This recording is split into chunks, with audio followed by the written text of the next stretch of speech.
Hello everyone, welcome to analysis of Nifty and bank Nifty. जैसा कि हम देख सकते हैं कि ये वीकली कैंडल है बैंक निफ्टी की, और बैंक निफ्टी का देखेंगे चार्ट कितना अच्छा बना हुआ है। मार्केट फॉल की और यहाँ पे 4-5 वीक होल्ड की, उसके बाद फिर ब्रेकआउट दे रही है। सेम देखेंगे तो ऐसा ही कुछ पैटर्न यहाँ पे भी बना था। मार्केट फॉल की थी, फिर यहाँ पे 4-5 वीक होल्ड की और बहुत ही अच्छा ब्रेकआउट आया, तो उसके बाद मार्केट बुलिश हो गई थी और मार्केट ऊपर निकल गई थी। ऑल्दो यहाँ पे 2 वीक होल्ड की थी और 1 वीक जो कि थोड़ा सा निगेटिव न्यूज़ आई थी, डिप आया था, उसके बाद भी बाइंग हो गया था। तो स्ट्रॉन्ग मोमेंटम है, यहाँ पे भी वैसे ही कुछ मोमेंटम दिख रहा है। तो अभी देखते हैं कि मार्केट कल जो है कि आपकी न्यूज़ आ रही है कि आज मोस्ट प्रोबेबली डील साइन हो जाएगी यूएस और ईरान की, और जो भी ये कॉन्फ्लिक्ट चल रहा है ये एंड हो जाएगा। तो फिर मोस्ट प्रोबेबली ये काफ़ी अच्छी न्यूज़ है और मार्केट ऊपर जा सकती है, क्योंकि ऑयल प्राइस वगैरह काफ़ी नीचे आ गए हैं और भी नीचे आएंगे।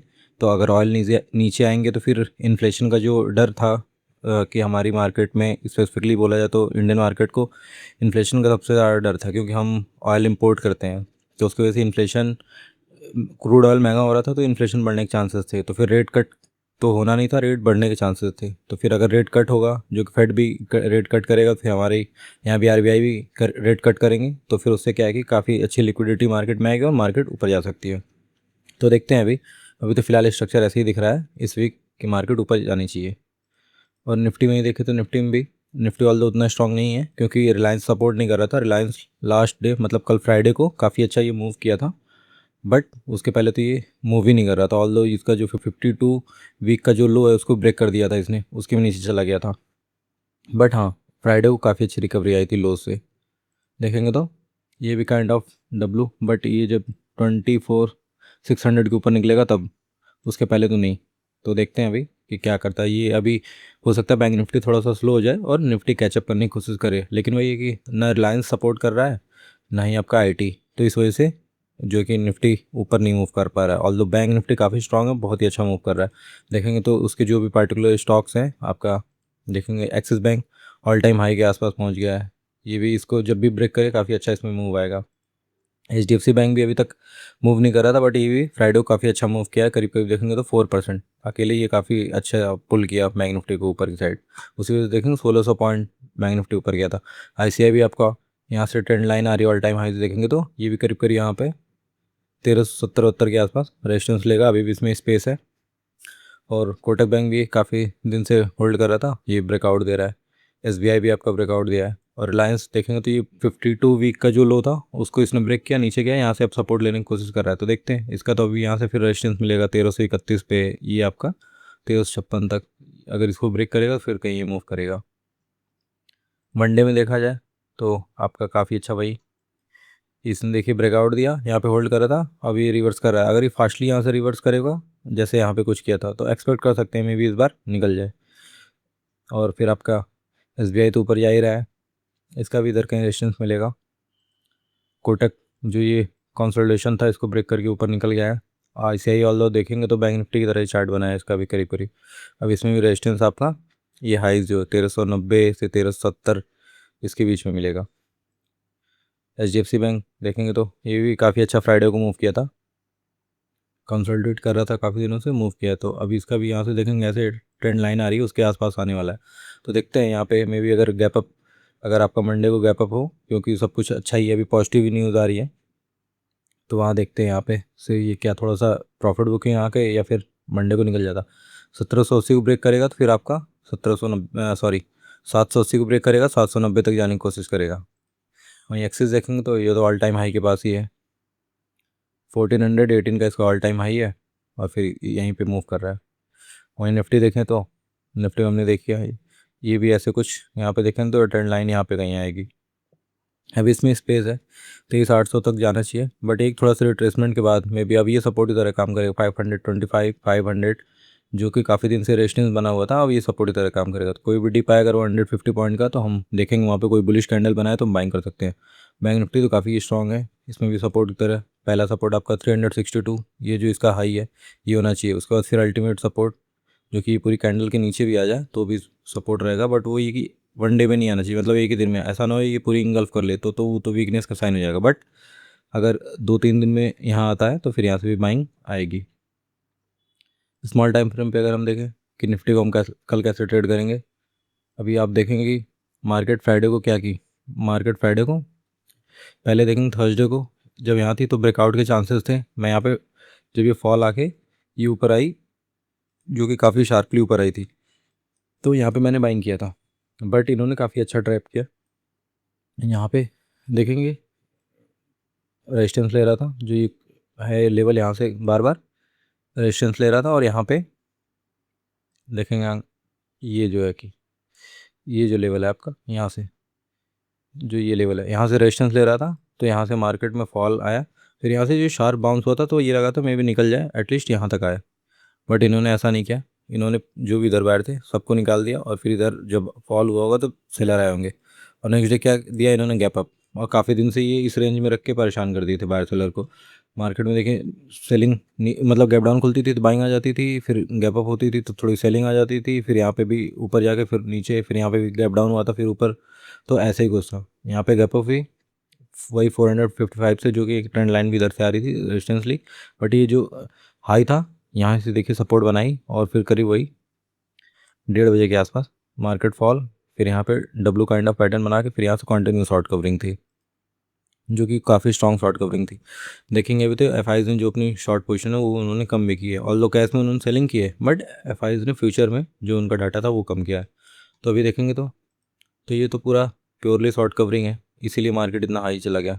तो इधर तो बायर जो भी बोल सकते हैं आप, बाइंग किया या फिर जिसकी वजह से भी शॉर्ट कवरिंग हुई, वो तो उसको तो टारगेट करना नहीं है। तो इधर जो भी लोग हैं एंटर किए होंगे सब लोग, वीकेंड था तो उसकी वजह से लोग पोजीशन बुक कर लिए होंगे, या तो फिर आपका जो कि बैठे होंगे तो वो काफ़ी प्रॉफिट में है, तो फिर इनको टारगेट करना नहीं है अनटिल एंड अनलेस 500 के नीचे नहीं जाती जब तक मार्केट।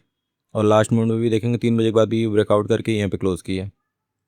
तो अभी फ्लैट और गैप अप मिलेगी तो मार्केट में हम देखेंगे स्ट्रेंथ कितनी है, स्पेसिफिकली देखना पड़ेगा रिलायंस को और आईटी को। अगर और बैंकिंग तो इतना चल चुके हैं, क्या बैंक अभी भी सपोर्ट कर रहे हैं, स्पेसिफिकली एचडीएफसी देखेंगे वो अभी चला नहीं है। अगर एचडीएफसी पुल करेगा अपने आप को ऊपर, रिलायंस और एचडीएफसी सपोर्ट करेंगे और आईटी भी थोड़ा, तो निफ्टी ऊपर जा सकता है, हो सकता है बैंक निफ्टी थोड़ा सा होल्ड करे, बट निफ्टी काफ़ी जाए। और निफ्टी बैंक निफ्टी स्ट्रांग है ही, तो अगर बैंक निफ्टी अभी स्टिल स्ट्रांग बना रहेगा तो फिर तो ऊपर जाएगा ही। तो उससे क्या है कि फिर हम बाइंग साइड देखेंगे, एटलीस्ट अगर स्ट्रेंथ रहेगी तो मार्केट में भी कहीं से 800 750 टू 800 के पास कहीं जाकर रुके, उसके पहले ना रुके। तो अगर फ्लैट और गैप अप और गैप डाउन में बाइंग का सेटअप हमको दिख रहा है। अगर मान लीजिए किसी वजह से फ्लैट खुली या पहले नीचे आने लगी फ्लैट खुल के, क्योंकि मार्केट में सब कुछ बुलिश है, बुलिश न्यूज़ है, तो थोड़ा सा जो भी इधर बायर हैं और थोड़ा सा सेलर बुलाने के लिए, क्योंकि वो डायरेक्टली ऊपर मार्केट आएगी तो बायर आएंगे, सेलर आएंगे ही नहीं, तो मार्केट हो सकता है थोड़ा सा परेशान करने के लिए, थोड़ा सेलर बुलाने के लिए फर्स्ट हाफ में थोड़ा सा मार्केट नीचे लाएँ, कहीं 560 या 580 कहीं इधर तक लेके आए, फिर इधर कहीं बुलिश आपको पैटर्न दिखे जैसे यहाँ पे दिखा था।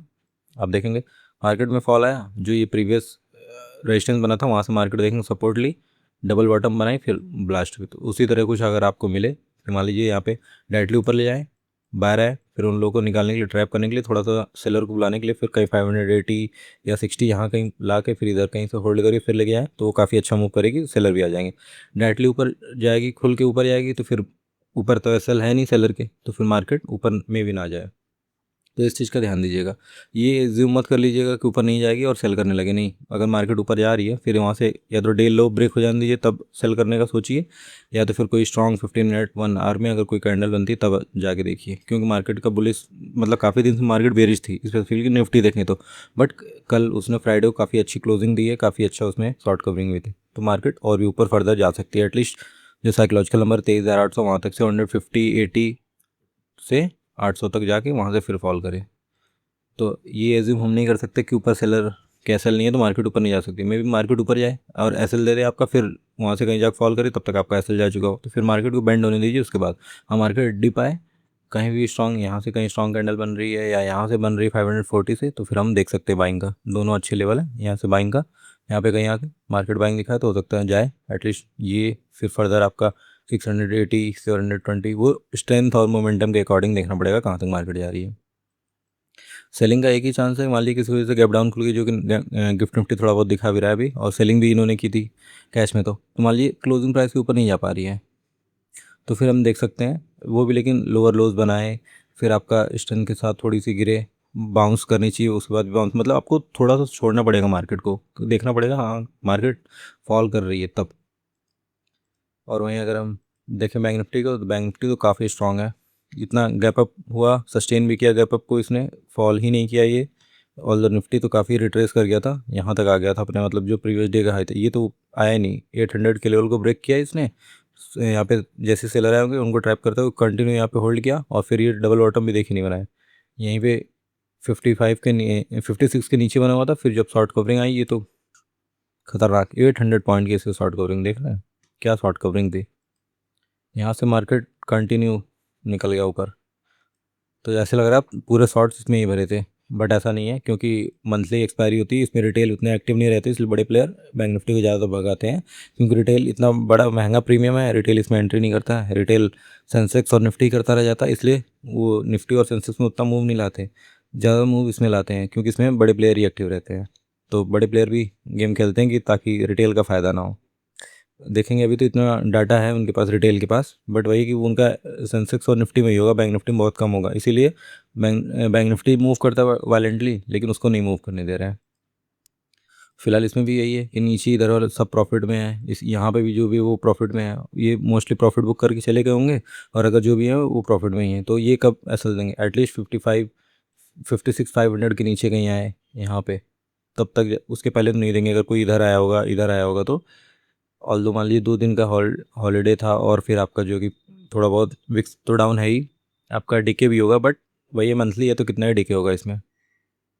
यहाँ पे इसमें फ्लैट और गैप अप में हमको देखना है बाइंग, लेकिन 57 मान लीजिए पहुँच गई तो फिर देखना पड़ेगा, क्योंकि काफ़ी दिन से मार्केट बहुत ही अच्छा मूव कर रही है बैंक निफ्टी, तो ये कंटिन्यू कितना मूव कर सकती है, थोड़ा सा इसमें प्रॉफिट बुकिंग आएगी, लेकिन बेंड हो जाने दीजिए उसके बाद ही, क्योंकि HDFC बैंक अभी तक चला नहीं था, HDFC बैंक क्या पता चलने लगे, तो इसमें भी सेलिंग का तभी देखना है। अभी ये 800 पे एकदम क्लोज हुई है, क्लोजिंग प्राइस नहीं ब्रेक कर पा रही है, और फिर नीचे आ रही है आपका लोअर लोज बना के, और फिर डे जो भी मतलब डे लो उसको ब्रेक कर रही है, तो फिर आप देख सकते हैं 56 600 मतलब 500 जो है, फिर उसके नीचे जाएगी, तो फिर ये सपोर्ट करेगा, ये जो लेवल है 250 से 300 यहाँ पे, ये जो कंसोलिडेशन की थी मार्केट वहाँ पे, तो ये सपोर्ट्स हैं इसके, तो इसके नीचे अगर मिले तो काफ़ी अच्छा है। और ऊपर तो इसमें भी सेम वही है कि इतना अच्छी शॉर्ट कवरिंग थी, जो भी सेलर थे वो तो निकल गए, सेलर है नहीं, SL भी नहीं है सेलर की, तो 57,000 या 57,200 के पास यहाँ कहीं वीक होती हुई दिखी, और स्पेसिफिकली देखें HDFC बैंक नहीं सपोर्ट कर रहा हो तब जाके, और फिर ये सब सपोर्ट भी मान लीजिए कर रहा है, लेकिन ये सब वीक हो, तो फिर आप थोड़ा सा देख सकते हैं यहाँ पे कहीं जाके, अगर वीक हो रहा है तब, नहीं तो वैसे तो नहीं देखना है। और कोशिश करिए कि डीप आ जाने दीजिए, लोअर साइड ना प्ले करके डीप आ जाए, फिर यहाँ पे सपोर्ट बनाए, यहाँ पे सपोर्ट बनाए, जो भी ये कंसोलिडेशन हुआ था यहाँ पे कहीं स्ट्रेंथ बना रहा है, तो फिर बाइंग का देखते हैं, काफ़ी अच्छा रहेगा उससे। और अगर हम देखें अभी डाटा, तो डाटा हम देखेंगे तो क्लाइंट मूव आया, और उन्होंने अब जो डिप आया था गैप अप होने के बाद उसमें उन्होंने बुक किया, जब भी किया हो तो इन्होंने अपनी जो भी पोजीशन है बुलिश बना के बैठे थे, इसको कट किया है। FIs जो बेरिश पोजीशन बना के मतलब फ्यूचर शॉर्ट करके बैठे, तो उन्होंने कम किया है। प्रोज का देखेंगे तो इन्होंने भी जो काफ़ी दिन से ये एक्यूमुलेट कर रहे थे नीचे लेवल पे, तो इन्होंने बुक किया, तो ये अच्छा है। और ये बुक करें इसका मतलब इनको भी ज़्यादा एक्सपेक्टेशन नहीं, में भी बहुत ज़्यादा मार्केट ऊपर ना जाए, वही 23,800 जो भी रेंज है वहाँ तक जाए, उसके बाद वहाँ से फॉल करे। और FIs का अगर हम ऑप्शंस का डाटा देखें तो इन्होंने कल के लिए बाइंग की है, या ये भी बोल सकते हैं जो ये कॉल शॉर्ट करके बैठे थे वो कवर की है, लेकिन पुट अभी भी होल्ड कर रहे हैं। FIs पुट होल्ड कर रहे हैं, यही बात गड़बड़ है थोड़ा सा, कि ये मतलब इनको लग रहा है कि हाँ रेंज में ही मार्केट रहेगी, ऑल्दो इतना अच्छी शॉर्ट कवरिंग थी, या तो इनको बिलीव नहीं है, या जो भी हो ये डिप लाए, अगर इनको मान लीजिए बिलीव नहीं है, और सच में ऐसा हो जाता है कि हाँ जो कि सीज़ फायर हो जाता है और पीस की न्यूज़ आ जाती है, जो US ईरान की वॉर है वो ख़त्म हो जाती है, क्रूड ऑयल सस्ता होता है, तो मे भी हो सकता है ये उसके लिए बाद भी ये डिप लाएँ, आपको लगेगा मार्केट लोअर लोज ही बना रही है, मतलब मार्केट को उठना चाहिए, नहीं उठने देंगे, क्योंकि इनके पास पुट है, पहले नीचे लाएंगे फिर वहाँ से कहीं बाउंस कराएंगे। इस चीज़ का भी ध्यान दीजिएगा, क्योंकि इनके पास है डाटा। अब प्रोज का देखें तो प्रोज ने कॉल बाइंग की है, जो काफ़ी अच्छा, और इन्होंने पुट कवर किया, ये तो बुलिश हो रहा है, लेकिन ये है कि फ्यूचर से ये बेरिश है। बेरिश इन द सेंस कि जो फ्यूचर था, जो भी लॉन्ग था वो बुक कर लिया, मतलब इनको लगा नहीं, अगर इनको लगता है कि और मार्केट मूव कर सकती है, 24 को भी ब्रेक कर सकती है, या फिर अब यहाँ से ऊपर ही जाएगी, तो फिर ये अपनी पोजीशन बुक क्यों करते हैं। तो इसलिए हमको लग रहा है कि हाँ 23,800 या फिर 24,000 तक भी हार्डली जा सकती है, वो देखना पड़ेगा कि स्ट्रेंथ कैसी है उसके अकॉर्डिंग। और क्लाइंट का देखेंगे तो इन्होंने जो भी कॉल था ये बुक कर लिया, और जो पुट था ये भी कम किया है, ये इन्होंने अच्छा किया।